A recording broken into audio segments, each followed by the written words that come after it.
बच्चों, आज हम नाइन्थ क्लास की हिस्ट्री का फर्स्ट चैप्टर फ्रांसीसी क्रांति का सेकंड पार्ट करेंगे। बच्चों, इससे पहले फर्स्ट पार्ट में हमने देखा कि किस प्रकार फ्रांस के लोगों ने फ्रांसीसी किले यानी कि बास्तिल किले को नेस्तनाबूद कर दिया। और फिर हमने पढ़ा कि फ्रांस का समाज 3 वर्गों में बटा हुआ था, प्रथम, द्वितीय और तृतीय स्टेट। हमने देखा कि फ्रांस की हालत उस समय काफ़ी गंभीर थी। उसकी आर्थिक स्थिति बिल्कुल ख़राब हो चुकी थी। फ्रांस का खजाना खाली था। तो इन परिस्थितियों से निपटने के लिए फ्रांस का सम्राट जो लुई 16 था, उसे केवल एकमात्र जो सॉल्यूशन जो नज़र आता वो था फ्रांस पर करों को बढ़ाना। अब फ्रांस का राजा उस समय कर अपनी मर्जी से नहीं बढ़ा सकता था। उसे स्टार्स जनरल की बैठक बुलानी पड़ती थी, यानी कि इस बैठक में तीनों स्टेट के प्रतिनिधि शामिल होते थे। एक राजनीतिक संस्था थी, लेकिन सम्राट ही यह निर्णय करता था कि सभा को कब बुलाया जाना है। जो इसकी अंतिम बैठक बुलाई गई बच्चों, वो 1614 में बुलाई गई थी। जो बाद में इसकी बैठक बुलाई गई वो थी 5 मई 1789 को, जो कि लुई 16 ने बुलाई थी। और इन नए करों की प्रस्तावों को मंजूरी देने के लिए इस सभा को बुलाया गया था। ये सभा जो है वो वर्साय के एक आलीशान महल में इसको बुलाया गया था। इसमें प्रथम और द्वितीय स्टेट के 300 प्रतिनिधि शामिल हुए थे, जो कि आमने सामने कतारों में बैठे थे, जबकि तीसरी स्टेट से 600 प्रतिनिधि आए थे, जो कि इनके पीछे खड़े किए गए थे। ये प्रतिनिधि अपनी 40,000 पत्रों के माध्यम से अपनी शिकायत और मांगों की एक सूची लेकर के आए थे, जिसे प्रतिनिधि अपने साथ लेकर के आए। और इस सभा में जो तीसरे स्टेट से जो लोग आए थे वो थे समृद्ध एवं शिक्षित वर्ग के लोग थे। औरतों, किसानों और कारीगरों को इस सभा में प्रवेश जो है उनका वर्जित किया गया था। स्टेट जनरल के नियम के अनुसार प्रत्येक वर्ग को केवल एक मत देना होता था, जबकि तीसरे वर्ग के प्रतिनिधियों ने मांग रखी कि अब की बार पूरी सभा द्वारा मतदान कराया जाना चाहिए, जिससे में प्रत्येक सदस्य को मत देने का अधिकार देना होगा। यह एक लोकतांत्रिक सिद्धांत था, जिसे मिसाल के तौर पर रूसो ने अपने पुस्तक द सोशल कॉन्ट्रैक्ट में प्रस्तुत किया था। बच्चों, आपको याद होगा कि उसमें विधायिका, कार्यपालिका और न्यायपालिका का प्रस्ताव रखा गया था। जब सम्राट ने इन प्रस्ताव का स्वीकार कर दिया तो तीसरे स्टेट के जो प्रतिनिधि थे वो विरोध जताते हुए सभा से बाहर निकल गए। बच्चों खड़े तो थे ही, उन्हें निकलने में भी आसानी हुई। अब 20 जून को ये प्रतिनिधि वर्साय के इंडोर टेनिस कोर्ट में इकट्ठे हुए और उन्होंने अपने आप को नेशनल असेंबली घोषित कर दिया और शपथ ले ली कि जब तक फ्रांस के सम्राट की शक्तियों को कम करने का संविधान तैयार नहीं किया जाएगा, तब तक असेंबली भंग नहीं होगी। उनका नेतृत्व मिराबे और आबेसी ने किया। बच्चे दोनों ही लोग जो हैं दोनों स्टेट से थे, प्रथम और द्वितीय स्टेट से। जो मिराबिये था उसका जन्म कुलीन परिवार में हुआ था, वो सेकेंड स्टेट से था, और वो भी सामंती विशेषाधिकारों वाले समाज को ख़त्म करने की ज़रूरत को महसूस करता था। और जो आबेसी था वह पादरी वर्ग से संबंधित था, और उसने तीसरे स्टेट नामक शीर्षक से अपनी एक प्रभावशाली प्रचार पुस्तिका भी उसने लिखी। तो आपने देखा कि प्रथम और द्वितीय स्टेट के लोग भी अब इस ज़रूरत को समझने लगे थे कि जो तीसरे स्टेट के लोगों को अधिकार दिए जाएं। जिस वक्त नेशनल असेंबली संविधान का प्रारूप तैयार करने में व्यस्त थी, पूरा फ्रांस आंदोलित हो रहा था। कड़ाके की ठंड के कारण फसल मारी गई, पावरोटी कीमतें महंगी हो गई। बेकरी मालिक स्थिति का फ़ायदा उठाते हुए जमाखोरी में जुट गए। अब गुस्साई औरतों ने दुकानों के पर जो है धावे बोल दिए। दूसरी तरफ सम्राट ने सेना को पेरिस में प्रवेश करने का आदेश दे दिया। क्रुद्ध भीड़ ने 14 जुलाई को बास्तिल पर धावा बोलकर उसे नेस्तनाबूद कर दिया। तो आपने देखा कि किस प्रकार लोगों के गुस्सा भड़क उठा। देहाती इलाकों में, गांव-गांव में ये बच्चों अफवाह फैल गई कि जागीरों के मालिकों ने भाड़े के लठैतों लुटेरों को गिरोह बुला ली हैं, जो पकी फसलों को तबाह करने निकल पड़े हैं। उन्होंने अब क्या हुआ कि कई जिलों में तो भयक्रांत से होकर किसानों ने कुदालों, बेलचोर ग्रामीण किलों पर आक्रमण बोल दिए। उन्होंने अन्न भंडार को लूट लिया, लगान संबंधी दस्तावेजों को जलाकर नष्ट कर दिया। कुलीन बड़ी संख्या में अपनी जागीरें छोड़कर भाग गए। बहुतों ने तो पड़ोसी देशों में जाकर शरण ली। अपनी विद्रोही प्रजा की शक्ति का अनुमान करके लुई 16 ने अंततः नेशनल असेंबली को मान्यता दे दी। अब लुई 16 समझ चुका था कि अब जनता जो है विद्रोह पर उतर आई है, उसे काबू करना मुश्किल था। तो उन्होंने अब उसको यही रास्ता नजर आया कि अब जनता की मांगों को मान लिया जाए। और अब से संविधान का राजा पर अंकुश होगा। 4 अगस्त 1789 की रात को असेंबली ने करों, कर्तव्यों और बंधनों वाली सामंती व्यवस्था के उन्मूलन का आदेश पारित कर दिया। पादरी वर्ग के लोगों को भी अपने विशेष अधिकारों को छोड़ देने के लिए विवश किया गया। धार्मिक कर समाप्त कर दिया गया। जो आपको पहले बताया था, टाइट जो कर था वो धार्मिक कर था, उसे समाप्त कर दिया गया। और चर्च के स्वामित्व वाली भूमि भी जब्त कर ली गई। और इस प्रकार कम से कम 20 अरब लिब्रे की संपत्ति सरकार के हाथों में लगी। तो देखा बच्चों, कितनी संपत्ति जो है इन पादरियों के हाथों में थी, कुलीनों के हाथों में थी, जो कि अब सरकार के पास आ गई।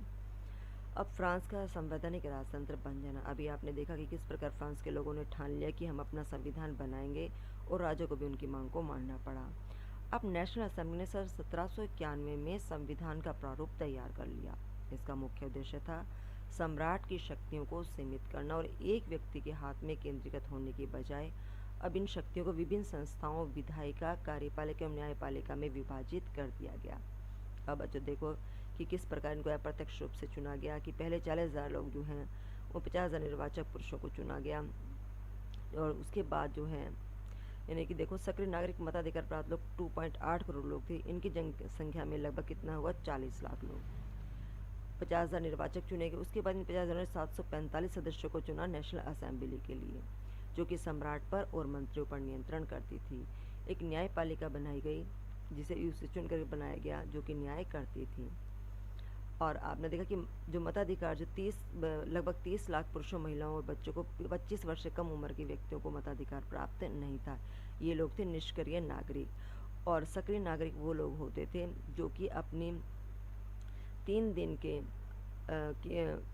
की अपनी आय के बराबर जो है कर चुकाते थे। उनकी उम्र 25 साल से अधिक होती थी और केवल पुरुष ही जो है मतदान कर सकते थे। और निर्वाचकों को योग्यता प्राप्त करने और असेंबली के सदस्य होने के लिए लोगों को करदाताओं की उच्चतम श्रेणी में होना जरूरी था। तो इसका मतलब यही था कि जो नेशनल असेंबली में लोग थे वो कौन लोग थे, अमीर लोग ही थे। अब बच्चों संविधान पुरुष एवं नागरिक घोषणा पत्र के साथ शुरू किया गया। जीवन के अधिकार, अभिव्यक्ति की स्वतंत्रता के अधिकार और कानूनी बराबरी के अधिकार को नैसर्गिक एवं अहर्ण्य अधिकार के रूप में स्थापित किया गया। अर्थात ये अधिकार प्रत्येक व्यक्ति को जन्मना प्राप्त थे। जैसा कि हमारे भारतीय संविधान में भारतीयों को मौलिक अधिकार प्राप्त हैं, यानी कि मूलभूत अधिकार प्राप्त हैं, जो कि भारत में रहने वाले प्रत्येक व्यक्ति को, भारत के प्रत्येक नागरिक को प्राप्त हैं। तो ठीक ऐसे ही अधिकार जो हैं संविधान, जो फ्रांस के संविधान में भी शामिल किए, जिन्हें पुरुष एवं नागरिक अधिकार घोषणा पत्र कहा गया। इधर आप देख रहे हैं बच्चों, जैसे आदमी स्वतंत्र पैदा होते हैं, स्वतंत्र रहते हैं और उससे अधिकार समान होते हैं।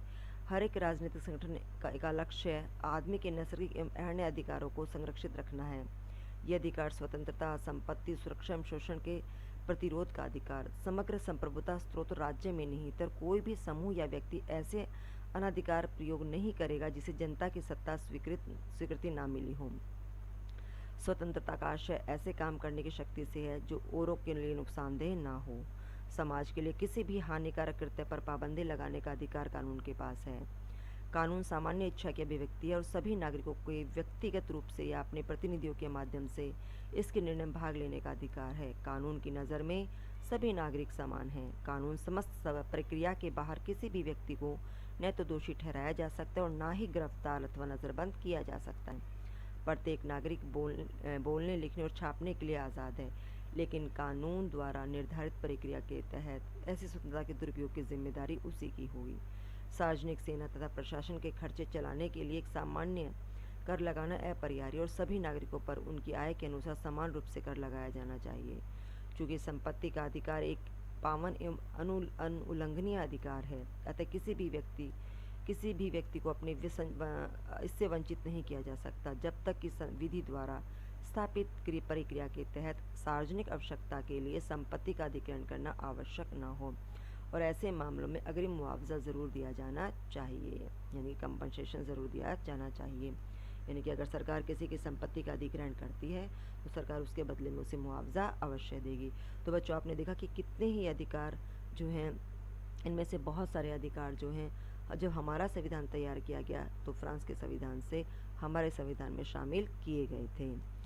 तो उसी समय क्रांतिकारी पत्रकार जयापाल मारा ने अपने न्यूज़पेपर एक अखबार में लामी द पल्प अखबार में जो है, यानी कि इसका मीनिंग था जनता का मित्र, में नेशनल असेंबली द्वारा तैयार संविधान पर एक टिप्पणी की। टिप्पणी क्या थी कि जनता के प्रतिनिधित्व का कार्यभार अमीरों को सौंप दिया गया है। गरीबों और शोषितों की दशा केवल शांतिपूर्ण तरीकों से कभी नहीं सुधर सकती।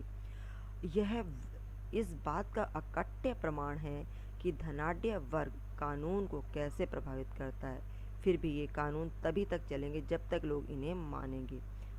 जिस तरह उन्होंने कुलीनों द्वारा लादे गए जुए को उतार फेंका है, एक दिन यही हश्र अमीरों का भी करेंगे। इस प्रकार देखा कि उन्होंने किस प्रकार टिप्पणी की। अब हम कुछ चित्रों के बारे में पढ़ते हैं जो उस समय की 18वीं शताब्दी में ज़्यादातर स्त्री पुरुष पढ़े लिखे नहीं थे, इसलिए इस महत्वपूर्ण विचारों का प्रचार करने के लिए छपे हुए शब्दों की बजाय अक्सर आकृतियों एवं प्रतीकों का प्रयोग किया जाता था। तो ये चित्र जो मैं आपको दिखा रही हूँ उस समय किस बात का प्रतीक थे, तो देखते हैं। जो टूटी हुई जंजीर है, दासों को बांधने के लिए जंजीरों का उस समय प्रयोग होता था, और टूटी हुई जंजीर का मतलब था यानी कि हथकड़ी कि अब उनकी आज़ादी का वो प्रतीक थी।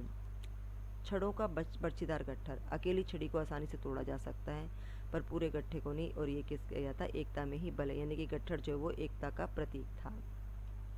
त्रिभुज के अंदर रोशनी बिखेरती आँख, सर्वदर्शी आँख ज्ञान का प्रतीक है और सूर्य की किरणें अज्ञान रूपी अंधेरे को मिटा देती हैं।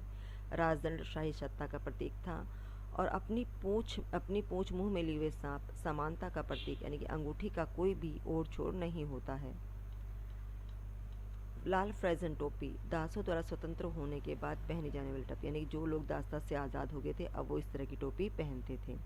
नीला सफ़ेद लाल फ्रांस के राष्ट्रीय रंग बन गए और डैनो वाली स्त्री कानून का मानवीय रूप बन गई और विधि पट सबके लिए समान है और उसकी नज़र में सब बराबर हैं। तो इस प्रकार बच्चों हमने देखा कि किस प्रकार फ्रांस के लोगों ने अपना संविधान तैयार किया और राजा की शक्तियों को कम कर दिया। तो आई होप आप सभी को ये लेसन समझ में आया होगा। Thank you.